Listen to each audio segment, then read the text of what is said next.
Ma'am, இன்னைக்கு உங்கள் video பார்த்த 1 மாதத்துக்குள்ளேயே என்னால் 4 பேருக்கு ஃபேஷியல் பண்ண முடியுது, த்ரெட்டிங் பண்ண முடியுதுன்னா அது உங்கள் மோட்டிவேஷன் ஸ்பீச்சால் மட்டும்தான் மேம். ஸோ நீங்கள் இப்போ கொடுத்துருக்க மோட்டிவேஷன் ஸ்பீச்சால் கண்டிப்பாக என்னால் ஒரு காலேஜில் போய் என்னால் டீச் பண்ண முடியும்னு ஒரு கான்ஃபிடென்ஸ் வந்திருக்கு.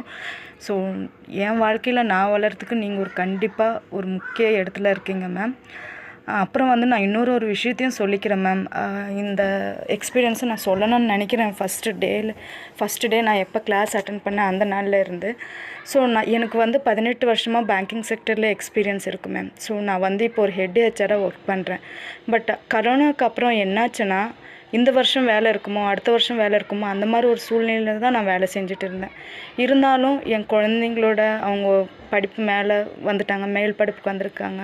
அவங்க படிப்புக்காக நான் கண்டிப்பாக இந்த வேலை செஞ்சாகணுன்ற கட்டாயத்தில் செஞ்சுருப்பேன். பட் ஒவ்வொரு நாளும் ஆஃபீஸுக்கு போகும்போதும் இன்றைக்கி நமக்கு வேலை இருக்குமோ